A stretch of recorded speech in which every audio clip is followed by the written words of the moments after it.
നമസ്കാരം. Mid east അവർ തുടങ്ങുന്നു. വിശദമായ വാർത്തകൾ നോക്കാം. സൗദിയിൽ തൊഴിൽ താമസ അതിർത്തി നിയമത്തിന് വിരുദ്ധമായി രാജ്യത്ത് തങ്ങുന്നവർക്ക് കടുത്ത ശിക്ഷ ലഭിക്കുമെന്ന മുന്നറിയിപ്പുമായി പാസ്പോർട്ട് ഡയറക്ടറേറ്റ്. ഇത്തരക്കാർക്ക് അഭയം നൽകുന്നവരും ശിക്ഷാ നടപടി നേരിടേണ്ടി വരും. പൊതുമാപ്പ് ആനുകൂല്യം അവസാനിക്കുന്ന സാഹചര്യത്തിലാണ് ജവാസാത്തിന്റെ ആവർത്തിച്ചുള്ള മുന്നറിയിപ്പ്. പത്ര ദൃശ്യ മാധ്യമങ്ങളിലും സാമൂഹ്യ മാധ്യമങ്ങളിലുമാണ് സൗദി പാസ്പോർട്ട് ഡയറക്ടറേറ്റ് മുന്നറിയിപ്പ് നൽകിയിരിക്കുന്നത്. SMS ആയി മൊബൈലുകളിൽ സന്ദേശം അയക്കുന്നുണ്ട്. സ്പോൺസറുടെ കീഴിലല്ലാതെ ഫ്രീ വിസയിൽ ജോലി ചെയ്യുന്നവർക്ക് 15,000 റിയാൽ പിഴയും തടവും നാടുകടത്തലുമാണ് ശിക്ഷ. ഇത്തരക്കാർക്ക് പിന്നീട് സൗദിയിലേക്ക് തിരിച്ചു വരുന്നതിന് വിലക്കും ഏർപ്പെടുത്തും. നിയമവിരുദ്ധർക്ക് അഭയമോ തൊഴിലോ നൽകുന്നവർക്ക് 25,000 റിയാൽ മുതൽ 1,00,000 റിയാൽ വരെ പിഴ ചുമത്തും. നിയമലംഘനത്തിന്റെ എണ്ണം വർദ്ധിക്കുന്നതനുസരിച്ച് പിഴയും ഇരട്ടിപ്പിക്കും. കൂടാതെ 2 വർഷം തടവ്, പേര് പരസ്യപ്പെടുത്തൽ എന്നിവയും നിയമലംഘകർക്കുള്ള ശിക്ഷയിൽ ഉൾപ്പെടുന്നു. സ്വന്തം ഉത്തരവാദിത്തത്തിൽ വിദേശിക്ക് ജോലി അവസരമൊരുക്കുന്ന സ്വദേശിക്കും 15,000 റിയാൽ പിഴയും 6 മാസം തടവ് ശിക്ഷയും നൽകും. കുറ്റം ആവർത്തിച്ചാൽ 2ാം തവണ 30,000 റിയാലും 3ാം തവണ 1,00,000 റിയാലും പിഴ ചുമത്തും. ജവാസാത്തിന്റെ പ്രസ്താവനയിലാണ് പിഴ സംബന്ധിച്ച വിശദാംശങ്ങളുള്ളത്. അസ്ഹർ പുള്ളിയിൽ, മീഡിയ 1, റിയാദ്. UAEയിലെ ഇന്ത്യൻ ഇൻഷുറൻസ് സ്ഥാപനമായ ന്യൂ ഇന്ത്യ അഷുറൻസ് ദുബായിൽ പുതിയ റീറ്റെയിൽ യൂണിറ്റ് തുറന്നു. ദുബായിലെ ഇന്ത്യൻ കോൺസുൽ ജനറൽ വിപുൽ പുതിയ യൂണിറ്റിന്റെ ഉദ്ഘാടനം നിർവഹിച്ചു. കമ്പനിയുടെ നിലവിലെ ആസ്ഥാനത്ത് തന്നെയാണ് പുതിയ ശാഖയും പ്രവർത്തിക്കുക. ഉപഭോക്താക്കളുടെ സൗകര്യം മാനിച്ചാണ് പുതിയ റീറ്റെയിൽ യൂണിറ്റ് തുറക്കുന്നതെന്ന് new India assurance CEO Arun Kumar Srivastava പറഞ്ഞു. കേരളത്തിലെ ഹെൽത്ത് ടൂറിസവുമായി ബന്ധപ്പെട്ട വിവിധ സേവനങ്ങൾ ഒരു കുടക്കീഴിൽ ഒരുക്കുന്ന ഏകജാലക സംവിധാനമായ ഗ്രീൻ ബൗൾ ഒമാനിൽ ഔദ്യോഗികമായി പ്രവർത്തനം ആരംഭിച്ചു.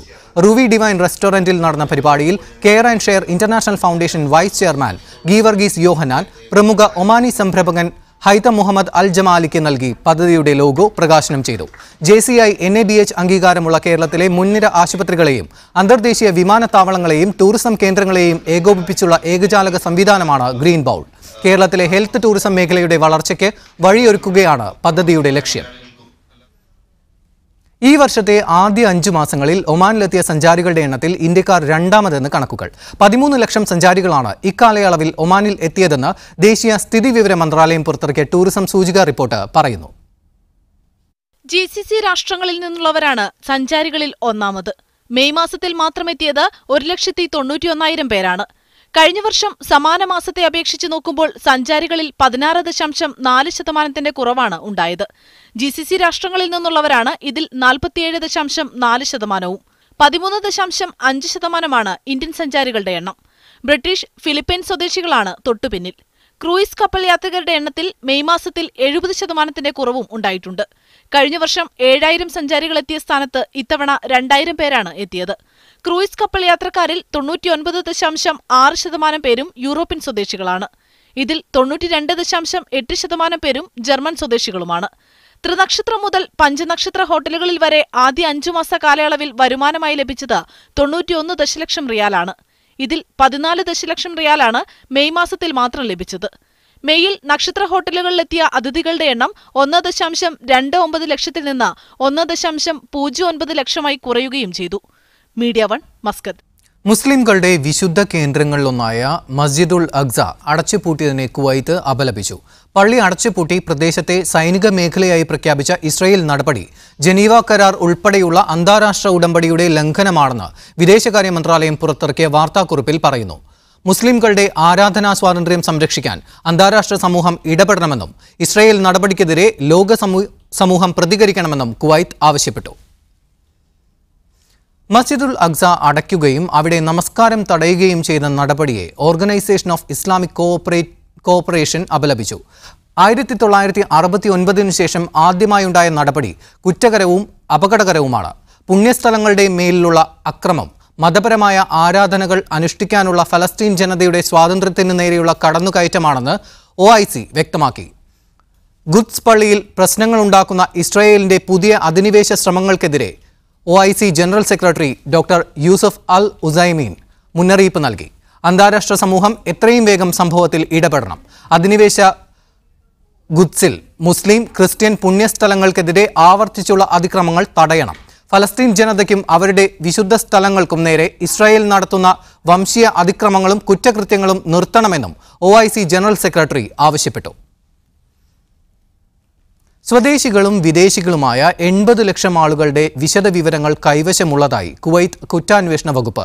നാടുകടത്തപ്പെട്ട വിദേശികൾ വ്യാജ പാസ്പോർട്ടുകളിൽ രാജ്യത്ത് പ്രവേശിക്കുന്നത് തടയാൻ നടപടികൾ സ്വീകരിക്കുന്നുണ്ടെന്നും ക്രിമിനൽ ഇൻവെസ്റ്റിഗേഷൻ വൃത്തങ്ങൾ വെളിപ്പെടുത്തി.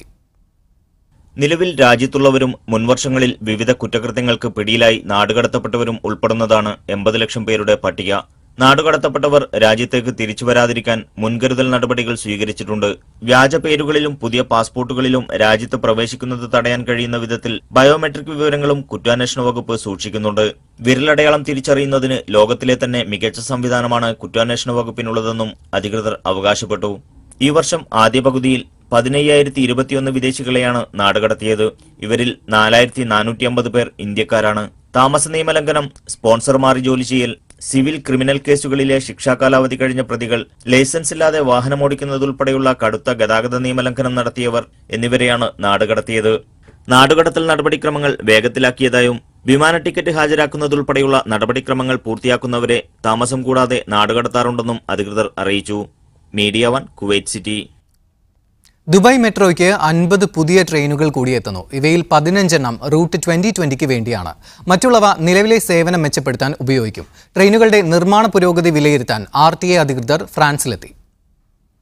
ഫ്രാൻസിലെ ആൽസ്റ്റോം കമ്പനിയാണ് ദുബായ് മെട്രോയ്ക്കുള്ള പുതിയ ട്രെയിനുകൾ നിർമ്മിക്കുന്നത്. RTA ചെയർമാൻ മത്താർ അൽ തായറിന്റെ നേതൃത്വത്തിലുള്ള സംഘം പുതിയ ട്രെയിനുകളുടെ നിർമ്മാണ പുരോഗതി വിലയിരുത്തി. ഈ രംഗത്തെ പുതിയ സംവിധാനങ്ങളും സംഘം നോക്കിക്കണ്ടു. ഇന്റീരിയർ ഡിസൈനിൽ ചെറിയ മാറ്റങ്ങളോടെയാണ് പുതിയ ട്രെയിനുകൾ എത്തുക. ട്രെയിനുകളുടെ പിൻഭാഗം സ്ത്രീകൾക്കും കുട്ടികൾക്കുമായി പ്രത്യേകം ഡിസൈൻ ചെയ്യും. ആദ്യ ഭാഗം ഗോൾഡ് ക്ലാസ് യാത്രക്കാർക്കായി നീക്കിവെക്കും. ഗോൾഡ് ക്ലാസ്സിൽ സീറ്റുകൾ കുറുകെയായിരിക്കും. സിൽവർ ക്ലാസ്സിൽ സീറ്റുകൾ ക്യാബിനിന്റെ ഓരത്തിന് സമാന്തരമായി മാത്രമായിരിക്കും.